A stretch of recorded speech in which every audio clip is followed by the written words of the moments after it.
Sugarcane, sweet sugarcane, the sweetness of our southern trees. Sugarcane, sweet sugarcane, fireflies in the jasmine scented breeze. There's a little shade beneath this tree, shields me from relentless heat. An afternoon shower possibly, but then the temperatures increase. The men are working in the fields, and trucks are loaded with amazing. My name is Pierre Lanaux. We own Glendale Plantation. It's at Edgard, Louisiana. The property, part of the property is split in half by the St. Charles-St. John Parish line. It's actually two plantations together, High Amelia Plantation, which is in St. Charles, and Glendale Plantation, which is right, it used to be Lucy until they closed our post office and stuck us in Edgard. In autumn you'd expect to change, colors cooler, but here remains the feeling of the slowest summer days. The last mimosa blossoms linger, dragonflies skim above the river, but in the fertile fields they'll harvest sugar cane. My daddy used to bring us here when we were kids, and my biggest enjoyment was to go into the sugar house when they were running at 12 o'clock and blow the whistle so that everybody. In those days, I think I told you about everything was, they had just more or less mules, everything was cut by hand, and I think I told you that when the mules and horses knew when 12 o'clock came, you didn't have to urge them to come. I said, all you had to do is turn their head and boom, they go on to the races.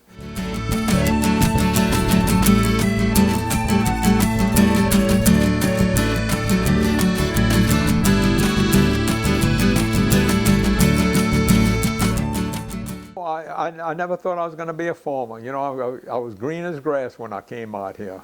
Some of the older men we had here, you know, I used to come with my father relatively often. But at that time, you know, I'd go out in the field with him and take a look, see what was going on in one thing or another, but I never ran any equipment or anything until I got over here. And when my brother and I first came here in 1945, the people we had working on the place, they could take a tractor, they could set their own tools and everything. So basically I learned a lot from them. Of course, we had an overseer that helped along too. Sugarcane, sweet sugarcane. Some of the people tell me I have ice cream land. We've had a couple of crevasses on the place, and I think the crevasses is what really helped bring in a lot of that sandy land that we have on the property. You know, I can give you an incident that happened one day. We just started planting cane after rain the previous day.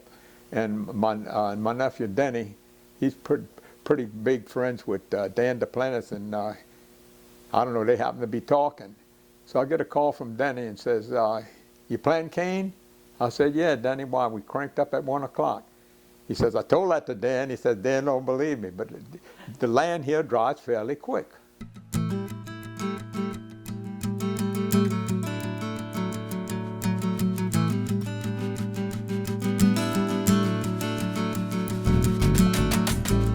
You know, I have a couple of years of engineering background where I went to Tulane and took engineering. And I always did like mechanical things, and so I'd have probably gone somewhere in the mechanical line.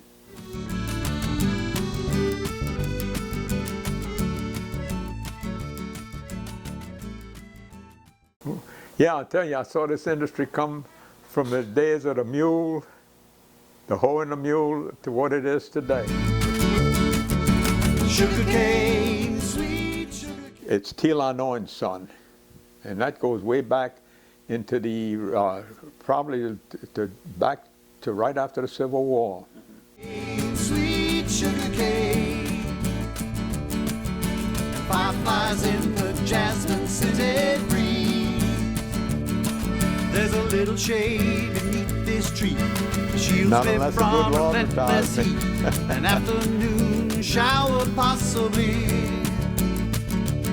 but then the temperatures increase. The men are working in the fields, and trucks are loaded with that amazing tree. Sugarcane, sweet sugarcane, the sweetness of our southern dreams. Sugarcane, sweet sugarcane, and fireflies in the jasmine-scented breeze. In autumn you'd expect a change, colors cooler, but here remains the feeling of the slowest summer days.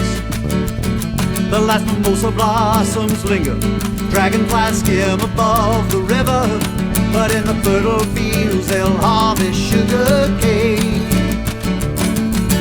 Sugarcane, sweet sugarcane, sweetness of our southern dreams. Sugarcane, sweet sugarcane, fireflies in